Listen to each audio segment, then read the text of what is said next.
Langit Jakarta siang itu nyaris putih karena panas yang membakar.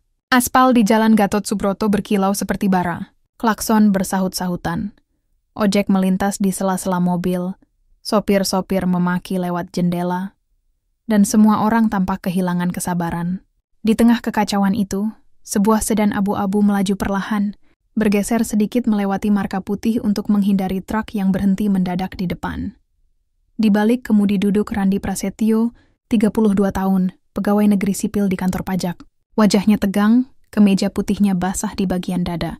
Ia baru saja keluar dari kantor dan sedang menuju rapat penting di balai kota.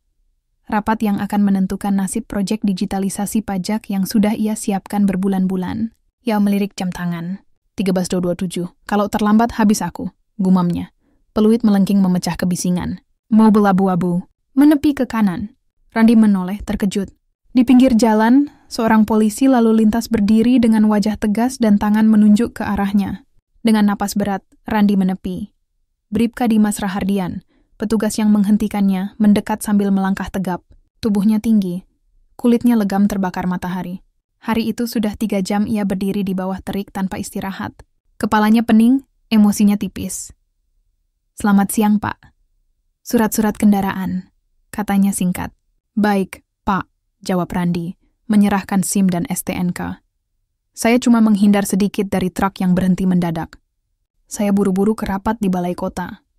Dimas melirik surat itu, lalu menatap Randi tanpa ekspresi. "Buru-buru bukan alasan, Pak. Marka jalan itu bukan hiasan." "Ya, saya tahu, Pak. Tapi ini cuma sebentar. Saya nggak bahayain siapa-siapa.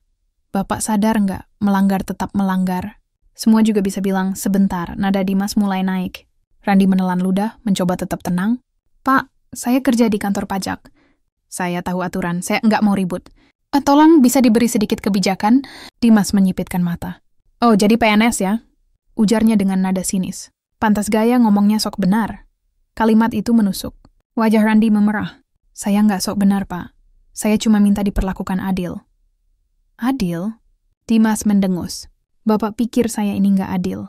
Saya tiap hari berdiri di sini, disumpahin orang, diguyur hujan, dibakar matahari. Masih berani bilang saya nggak adil?" Beberapa pengendara mulai memperhatikan. Ada yang diam-diam merekam. Ketegangan meningkat. Udara seolah menebal di antara mereka. "Pak, saya cuma minta jangan bentak saya," kata Randi dengan nada menahan emosi. "Jangan ngatur saya." Bentak Dimas, matanya berkilat. Detik berikutnya terasa seperti berhenti. Dimas terbakar amarah dan tekanan yang menumpuk, menendang dada Randi dengan keras. Tubuh Randi terhempas ke belakang, jatuh ke aspal yang panas. Kerumunan menjerit pelan. "Pak, jangan kasar begitu!" teriak seorang ibu dari dalam mobil. "Direkam." "Rekam aja!" sahut pengendara lain sambil mengangkat ponselnya. Randi mengerang, menahan sakit di dada. Ia menatap ke atas, matahari membutakan pandangan. Dalam kepalanya, hanya ada rasa malu yang membara. Ia, seorang pegawai negeri, ditendang di depan umum oleh aparat yang seharusnya melindungi rakyat. Ia bangkit perlahan. Wajahnya merah, napasnya berat. "Lihat saja nanti, Pak," katanya pelan tapi tegas. "Saya nggak akan diam." Dimas, yang baru sadar apa yang ia lakukan, terpaku. Dalam hatinya muncul rasa bersalah, tapi gengsinya lebih besar. Ia tahu sebanyak mata menatapnya. "Silakan ambil surat tilang di pos depan," katanya datar, pura-pura tenang. Randi menatapnya dengan pandangan dingin, lalu masuk ke mobil. Ia menutup pintu keras-keras dan menyalakan mesin tanpa bicara lagi. Dari kaca spion, ia bisa melihat Dimas masih berdiri di tengah jalan, seperti patung yang kehilangan arah. Mobil melaju perlahan, meninggalkan kerumunan yang mulai bubar. Tapi di udara masih terasa aroma panas, debu, dan kemarahan yang belum padam.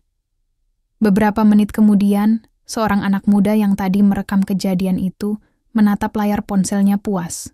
"Wah, ini bakal rame," katanya sambil tersenyum kecil. Ia menekan tombol unggah ke media sosial, menambahkan caption, "Polisi tendang PNS di jalan raya." Lihat kelakuannya. Dalam hitungan menit, video itu mulai berputar di ribuan layar. Orang-orang menonton, mengomentari, membagikan, dan tanpa disadari oleh siapapun, 2 kehidupan baru saja bersilang di tengah panas yang membakar. Satu karena merasa dihina, satu karena kehilangan kendali. Sore menjelang, Dimas duduk di pos jaga, diam, menatap jalan yang sepi. Ia tak tahu bahwa wajahnya kini terpampang di dunia maya, dan bahwa satu tendangan itu akan menelan seluruh masa depan yang telah ia bangun selama 10 tahun menjadi polisi. Sementara itu, di mobilnya, Randi menggenggam setir erat. Ia tidak tahu apakah ia harus marah, sedih, atau takut.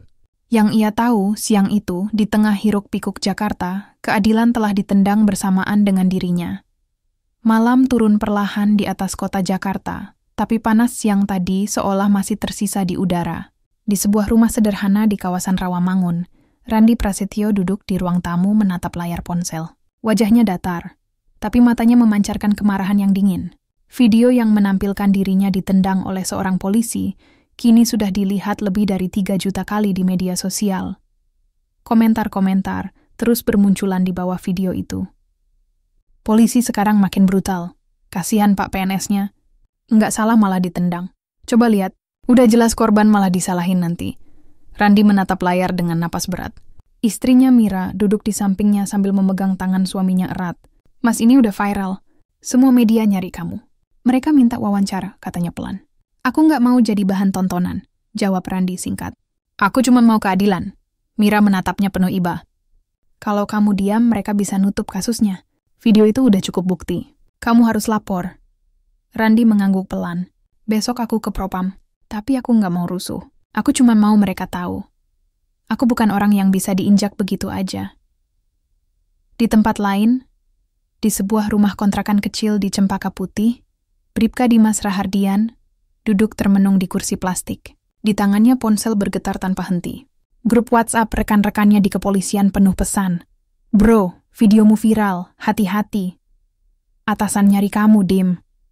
Gila, lu trending 1. Dimas menatap layar tanpa ekspresi. Ya tahu, ini lebih dari sekadar video viral. Ini badai. Istrinya Lina keluar dari kamar sambil membawa anak mereka yang masih kecil. Mas, ini benar kamu di video itu? Tanyanya dengan suara bergetar. Dimas terdiam lama, lalu mengangguk pelan. Ya, aku khilaf. Lina memandangnya dengan mata berkaca-kaca. Mas tahu nggak? Semua orang di komplek ngomongin, aku malu. Aku nggak berani keluar. Dimas menatap wajah istrinya. Rasa bersalah menekan dadanya lebih berat daripada seragam yang ia kenakan. Aku cuma capek, Lin. Siang itu panas, semua orang nyolot. Aku cuman kehilangan kendali sebentar. Sebentar. Tapi akibatnya seumur hidup. Mas, kata Lina lirih sebelum masuk ke kamar, menutup pintu pelan. Keesokan harinya, kantor polisi tempat Dimas bertugas penuh wartawan. Mobil-mobil media berjejer di depan pos. Kamera, mikrofon, dan lampu memenuhi halaman. Komandan Polres Kompol Andri tampak tegang. Cepat panggil Dimas ke ruang saya, ujarnya pada ajudan. Dimas masuk dengan langkah berat. Anda tahu kenapa saya panggil? Tahu, Pak. Saya minta maaf. Saya khilaf. Maaf tidak cukup, Dimas. Ini bukan cuma pelanggaran disiplin. Ini soal citra institusi. Suara Kompol Andri meninggi. Saya siap tanggung, Pak. Jawab Dimas menunduk. Bagus. Karena mulai hari ini kamu resmi diperiksa Propam. Kamu nonaktif dulu sementara. Dimas menelan ludah. Ia tahu apa artinya. Kariernya di ujung tanduk. Sementara itu, di sisi lain kota, Randi resmi melapor ke Divisi Propam Mabes Polri. Di ruang pelaporan, wartawan berkerumun. Mikrofon diarahkan ke wajahnya. Pak Randi, apakah Anda berniat menuntut? Tanya seorang reporter. Randi menatap kamera, suaranya tenang tapi tegas. Saya hanya ingin keadilan. Saya tidak benci polisi, tapi saya benci kesewenang-wenangan. Polisi juga manusia, tapi manusia harus bisa mengendalikan diri. Kalimat itu menyebar cepat di media. Dalam waktu 2 jam, banyak media nasional menulis berita dengan judul PNS yang ditendang polisi bicara soal keadilan. Publik memujinya karena tenang dan rasional, tapi di sisi lain, banyak juga yang menyerangnya. Di kolom komentar, muncul narasi baru. Katanya korban sopan, tapi mungkin dia juga ngomong kasar duluan. Nggak usah lebay, itu cuma salah paham. Jangan semua polisi disalahin gara-gara satu orang. Media sosial berubah jadi medan perang opini. Kebenaran jadi kabur di antara komentar, potongan video, dan framing berita. Malam itu, Randi duduk di beranda rumah, menatap langit yang kelabu. Di tangannya, surat panggilan resmi dari Propam untuk pemeriksaan lanjutan. Mira menghampiri, membawa 2 cangkir teh. Mas, kamu yakin kuat ngadepin semua ini? Randi tersenyum kecil. Aku nggak tahu, Mir, tapi aku yakin diam itu kalah. Aku nggak mau kalah. Di saat yang sama, di ruang tamu kontrakannya, Dimas menatap surat panggilan yang sama, tapi dengan isi berbeda, pemeriksaan disiplin. Ia menatap foto keluarganya di meja. Kalau aku bisa ulang waktu, bisiknya pelan. Tapi waktu tak pernah mundur. Televisi menayangkan berita tentang dirinya. Nama dan wajahnya disorot. Anak kecilnya bertanya polos, "Ayah, kenapa di TV?" Dimas tak sanggup menjawab. Ia hanya memeluk anaknya erat-erat. Di luar, suara azan Isya terdengar sayup.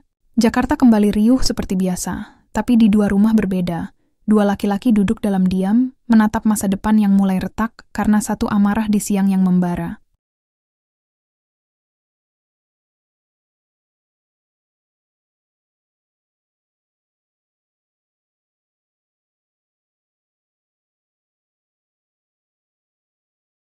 Langit Jakarta siang itu nyaris putih karena panas yang membakar.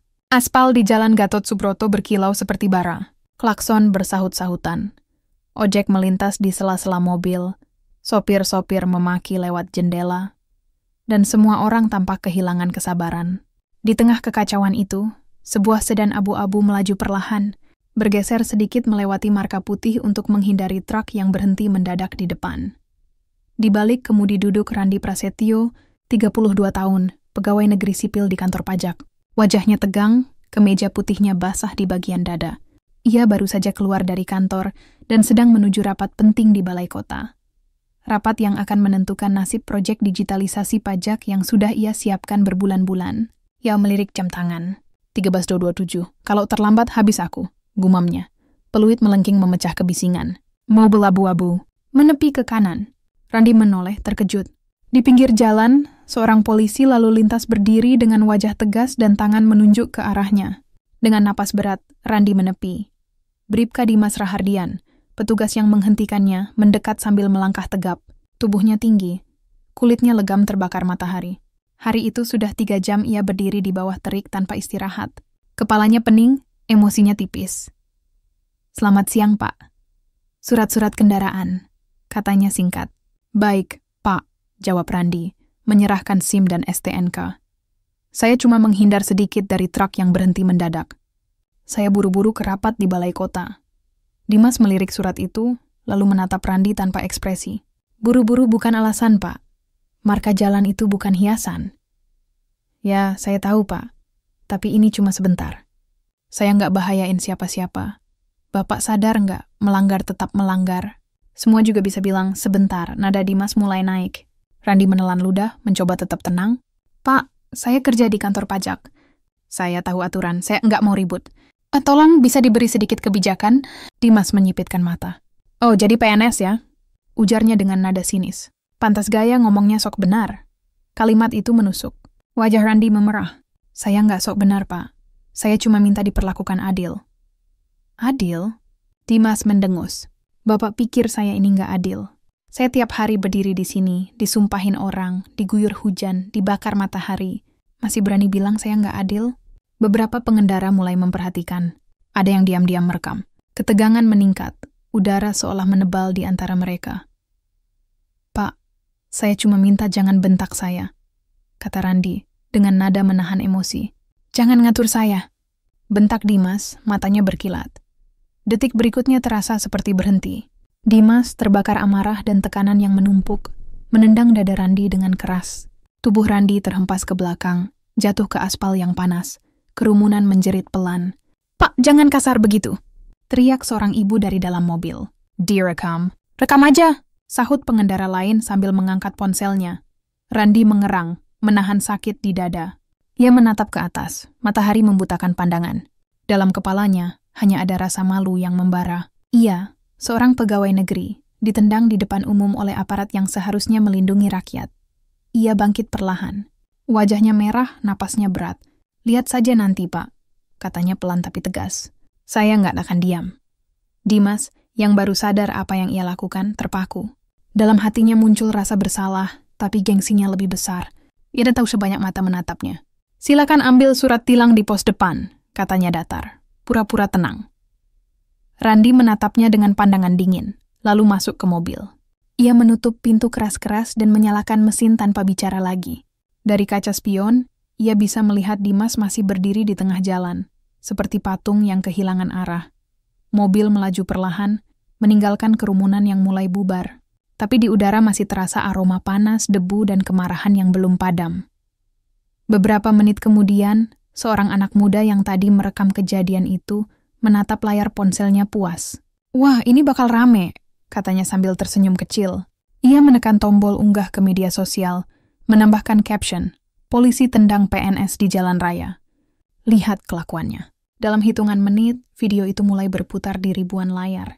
Orang-orang menonton, mengomentari, membagikan, dan tanpa disadari oleh siapapun, dua kehidupan baru saja bersilang di tengah panas yang membakar. Satu karena merasa dihina, satu karena kehilangan kendali. Sore menjelang, Dimas duduk di pos jaga, diam, menatap jalan yang sepi. Ia tak tahu bahwa wajahnya kini terpampang di dunia maya, dan bahwa satu tendangan itu akan menelan seluruh masa depan yang telah ia bangun selama 10 tahun menjadi polisi. Sementara itu, di mobilnya, Randi menggenggam setir erat. Ia tidak tahu apakah ia harus marah, sedih, atau takut. Yang ia tahu, siang itu, di tengah hiruk-pikuk Jakarta, keadilan telah ditendang bersamaan dengan dirinya. Malam turun perlahan di atas kota Jakarta, tapi panas siang tadi seolah masih tersisa di udara. Di sebuah rumah sederhana di kawasan Rawamangun, Randi Prasetyo duduk di ruang tamu menatap layar ponsel. Wajahnya datar, tapi matanya memancarkan kemarahan yang dingin. Video yang menampilkan dirinya ditendang oleh seorang polisi kini sudah dilihat lebih dari 3 juta kali di media sosial. Komentar-komentar terus bermunculan di bawah video itu. "Polisi sekarang makin brutal. Kasihan Pak PNS-nya. Nggak salah malah ditendang. Coba lihat, udah jelas korban malah disalahin nanti." Randi menatap layar dengan napas berat. Istrinya Mira duduk di sampingnya sambil memegang tangan suaminya erat. "Mas, ini udah viral. Semua media nyari kamu. Mereka minta wawancara," katanya pelan. "Aku nggak mau jadi bahan tontonan," jawab Randi singkat. "Aku cuma mau keadilan." Mira menatapnya penuh iba. "Kalau kamu diam, mereka bisa nutup kasusnya. Video itu udah cukup bukti. Kamu harus lapor." Randi mengangguk pelan. "Besok aku ke Propam, tapi aku nggak mau rusuh. Aku cuma mau mereka tahu. Aku bukan orang yang bisa diinjak begitu aja." Di tempat lain, di sebuah rumah kontrakan kecil di Cempaka Putih, Bribka Dimas Rahardian duduk termenung di kursi plastik. Di tangannya ponsel bergetar tanpa henti.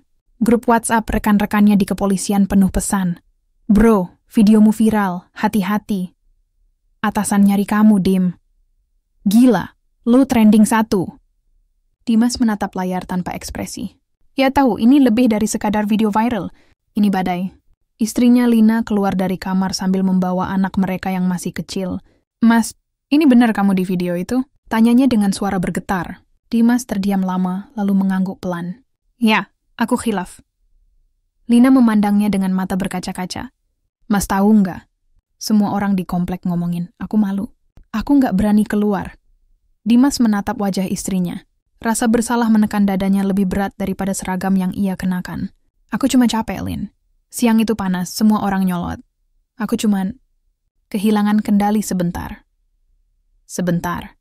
Tapi akibatnya seumur hidup. "Mas," kata Lina lirih sebelum masuk ke kamar, menutup pintu pelan. Keesokan harinya, kantor polisi tempat Dimas bertugas penuh wartawan. Mobil-mobil media berjejer di depan pos. Kamera, mikrofon, dan lampu memenuhi halaman. Komandan Polres Kompol Andri tampak tegang. "Cepat panggil Dimas ke ruang saya," ujarnya pada ajudan. Dimas masuk dengan langkah berat. "Anda tahu kenapa saya panggil?" "Tahu, Pak. Saya minta maaf. Saya khilaf." "Maaf tidak cukup, Dimas. Ini bukan cuma pelanggaran disiplin. Ini soal citra institusi." Suara Kompol Andri meninggi. "Saya siap tanggung, Pak," jawab Dimas menunduk. "Bagus. Karena mulai hari ini kamu resmi diperiksa Propam. Kamu nonaktif dulu sementara." Dimas menelan ludah. Ia tahu apa artinya. Kariernya di ujung tanduk. Sementara itu, di sisi lain kota, Randi resmi melapor ke Divisi Propam Mabes Polri. Di ruang pelaporan, wartawan berkerumun. Mikrofon diarahkan ke wajahnya. "Pak Randi, apakah Anda berniat menuntut?" tanya seorang reporter. Randi menatap kamera, suaranya tenang tapi tegas. "Saya hanya ingin keadilan. Saya tidak benci polisi, tapi saya benci kesewenang-wenangan. Polisi juga manusia, tapi manusia harus bisa mengendalikan diri." Kalimat itu menyebar cepat di media. Dalam waktu 2 jam, banyak media nasional menulis berita dengan judul "PNS yang ditendang polisi bicara soal keadilan." Publik memujinya karena tenang dan rasional, tapi di sisi lain, banyak juga yang menyerangnya. Di kolom komentar, muncul narasi baru. Katanya korban sopan, tapi mungkin dia juga ngomong kasar duluan. Nggak usah lebay, itu cuma salah paham. Jangan semua polisi disalahin gara-gara satu orang. Media sosial berubah jadi medan perang opini. Kebenaran jadi kabur di antara komentar, potongan video, dan framing berita. Malam itu, Randi duduk di beranda rumah, menatap langit yang kelabu. Di tangannya, surat panggilan resmi dari Propam untuk pemeriksaan lanjutan. Mira menghampiri, membawa 2 cangkir teh. Mas, kamu yakin kuat ngadepin semua ini? Randi tersenyum kecil. Aku nggak tahu, Mir, tapi aku yakin diam itu kalah. Aku nggak mau kalah. Di saat yang sama, di ruang tamu kontrakannya, Dimas menatap surat panggilan yang sama, tapi dengan isi berbeda, pemeriksaan disiplin. Ia menatap foto keluarganya di meja. Kalau aku bisa ulang waktu, bisiknya pelan. Tapi waktu tak pernah mundur. Televisi menayangkan berita tentang dirinya. Nama dan wajahnya disorot. Anak kecilnya bertanya polos, "Ayah, kenapa di TV?" Dimas tak sanggup menjawab. Ia hanya memeluk anaknya erat-erat. Di luar, suara azan Isya terdengar sayup. Jakarta kembali riuh seperti biasa, tapi di 2 rumah berbeda. 2 laki-laki duduk dalam diam, menatap masa depan yang mulai retak karena satu amarah di siang yang membara. Sudah 2 minggu sejak video itu viral, Jakarta tetap sibuk seperti biasa. Tapi bagi 2 orang yang terlibat di dalamnya, hidup tak lagi sama. Di kantor pajak tempat Randi bekerja, suasana yang dulu hangat kini terasa dingin. Rekan-rekannya mulai berbisik ketika ia lewat. Beberapa menepuk bahunya dengan simpati, tapi banyak pula yang sekadar memandang dari jauh. Wah, seleb nih sekarang, ujar salah satu temannya dengan nada bercanda, tapi Randi tahu itu sindiran. Ia hanya tersenyum tipis. Seleb yang nggak pengen terkenal. Atasan Randi, kepala seksi pajak daerah, memanggilnya ke ruang kerja. Randi, saya ngerti kamu korban, tapi sebaiknya kamu jangan terus tampil di media. Nama kantor juga bisa kena imbasnya. Pak, saya nggak cari sensasi. Saya cuma ingin masalah ini dituntaskan. Saya paham, tapi dunia ini nggak sesederhana itu. Kadang diam lebih aman. Ucapan itu menancap dalam hati Randi. Ia mulai merasa terjebak. Ketika ia bicara, orang menuduhnya mencari perhatian. Ketika ia diam, orang menuduhnya pengecut. Dan di rumah, Mira pun mulai gelisah karena tekanan sosial. Mas, tadi tetangga nanya-nanya lagi soal kasus itu. Aku capek jelasin, katanya. Randi memeluk istrinya. Sabar ya. Aku janji semua ini bakal selesai. Namun di tempat lain, hidup Dimas berubah lebih drastis. Sejak dinonaktifkan dari tugas, ia lebih banyak diam di rumah. Seragamnya tergantung di lemari, tak lagi disentuh. Ia kehilangan gaji tambahan dari operasi lapangan, sementara citranya hancur di mata tetangga. Anak-anak komplek berhenti menyapa.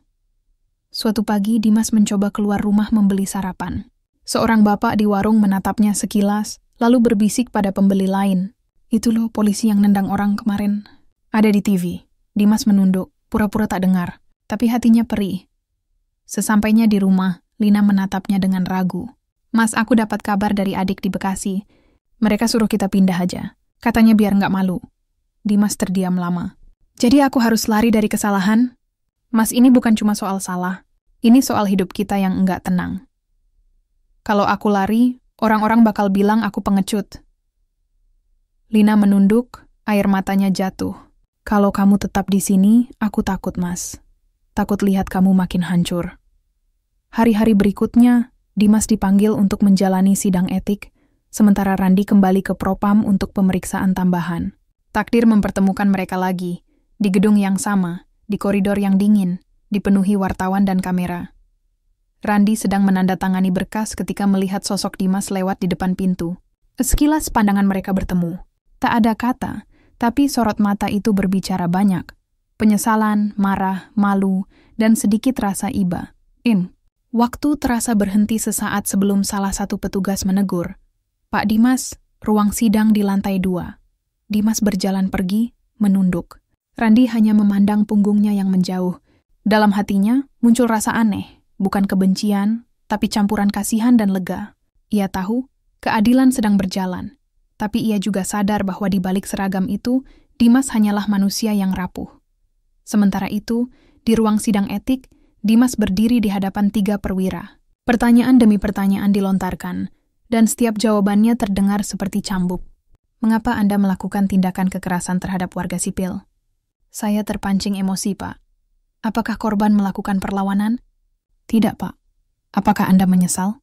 Sangat menyesal. Hening sesaat. Salah satu anggota sidang menatapnya tajam. Menyesal tidak cukup untuk menghapus aib. Sidang berakhir.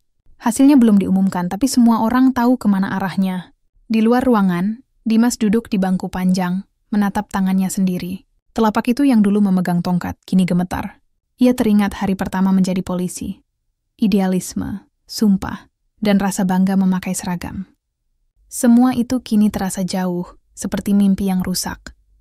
Sore itu, Randi mendapat telepon dari wartawan yang memintanya berkomentar soal sidang. Ia menolak. Saya nggak mau bicara lagi. Biar hukum yang jalan. Namun di dalam hatinya, ia merasa kosong. Ia pikir, setelah kejadian itu, ia akan merasa puas melihat Dimas dihukum. Tapi yang ada justru rasa hampa. Malamnya Randi berdiri di depan cermin. Dadanya masih terasa nyeri, bukan karena luka fisik, tapi karena luka gengsi. Luka yang tak bisa disembuhkan dengan permintaan maaf atau vonis pengadilan. Di tempat lain, Dimas duduk di beranda rumahnya, memandangi lampu jalan yang berpendar samar. Ia memegang ponsel, membuka video yang membuat hidupnya porak-poranda. Ia menatap wajahnya sendiri di layar. Gila. 1 detik kebodohan, 10 tahun kerja sia-sia, gumamnya lirih. Lina keluar membawa segelas air. Mas, sudah malam. Tidur ya? Dimas mengangguk pelan, tapi matanya tak lepas dari layar. Dalam pantulan cahaya ponsel, ia melihat bukan hanya dirinya, tapi juga sosok manusia yang kalah oleh amarahnya sendiri. Dan di 2 rumah yang berbeda, pada malam yang sama, 2 lelaki itu memandang langit yang sama, langit Jakarta yang berwarna abu-abu, sambil bertanya dalam hati, siapa sebenarnya yang menang dalam pertarungan ini? Sidang etik Bribka Dimas akhirnya digelar terbuka untuk media. Ruangannya kecil tapi penuh wartawan. Lampu kamera berkilat seperti petir. Di kursi depan, Dimas duduk tegak dengan seragam lengkap, wajahnya kaku tapi matanya redup. Di belakang, beberapa perwira duduk sebagai majelis. Di dinding tergantung lambang kepolisian dan tulisan besar. Profesional, modern, terpercaya.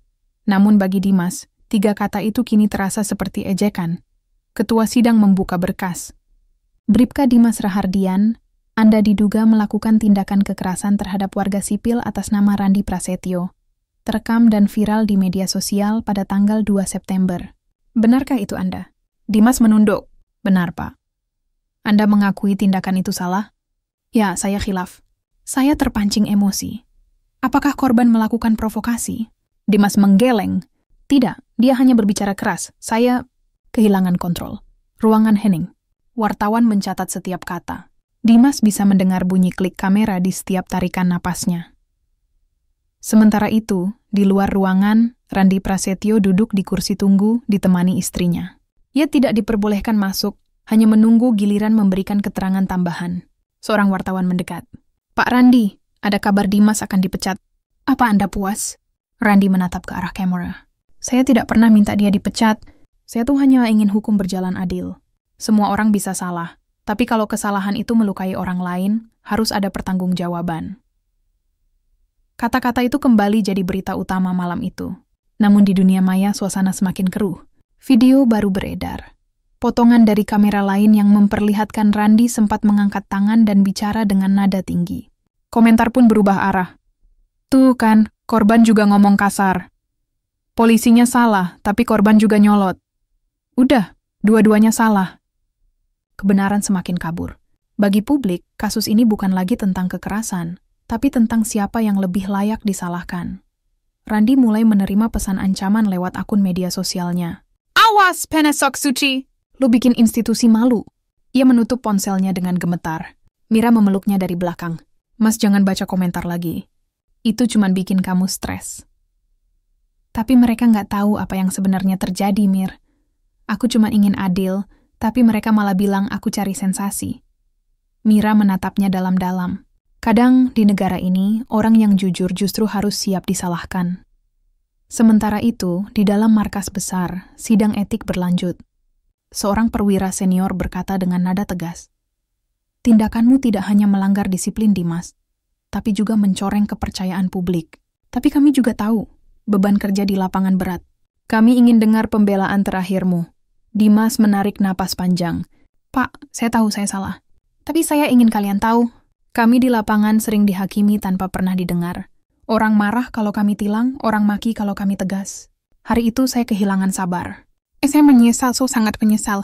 Tapi saya mohon, jangan hanya lihat saya sebagai pelaku. Lihat juga saya sebagai manusia. Ruangan kembali hening. Seorang anggota majelis menunduk, mungkin teringat masa tugasnya sendiri di lapangan. Namun keputusan sudah diambil. Sore harinya, pengumuman dibacakan. Bribka Dimas Rahardian dinyatakan bersalah melakukan pelanggaran berat dan dijatuhi sanksi pemberhentian tidak dengan hormat. Suara kilatan kamera memenuhi ruangan. Dimas menunduk dalam-dalam, lalu memberi hormat terakhir sebelum meninggalkan ruangan. Langkahnya berat, tapi tatapannya tenang. Seolah beban itu akhirnya jatuh juga dari pundaknya. Di luar gedung, Randi melihat Dimas keluar diapit dua petugas. Untuk sesaat pandangan mereka bertemu lagi. Tak ada kebencian, hanya kelelahan. Dua orang yang sama-sama jadi korban. Satu oleh amarahnya sendiri, satu oleh sistem yang tak pernah sepenuhnya adil.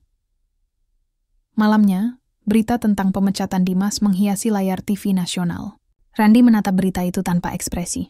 Apa sekarang kita tenang? Tanya Mira pelan. Randi tak menjawab. Ia hanya berkata, aku nggak tahu, Mir. Rasanya bukan lega, tapi sedih. Di rumah kontrakannya, Dimas duduk diam di teras, menatap seragamnya yang kini tak berarti apa-apa. Anaknya datang menghampiri, membawa potongan kain kecil yang ia temukan di kamar. Ayah, ini lambang ayah? Dimas tersenyum tipis. Iya, nak. Dulu ayah pakai waktu jaga jalan. Kenapa nggak pakai lagi? Dimas menatap jauh ke jalan. Karena ayah lupa, nak. Lupa kalau jadi kuat itu bukan buat menendang orang, tapi buat menahan diri. Anaknya mengangguk polos. Tak mengerti sepenuhnya. Tapi di mata Dimas, kata-kata itu menjadi pengingat bahwa kadang pelajaran hidup datang dari kehilangan yang paling dalam. Malam itu, dua rumah di dua penjuru kota sama-sama sunyi. Hanya suara hujan yang turun perlahan di atap, menenangkan tapi juga menyakitkan. Dan di balik seragam, di balik status da'a,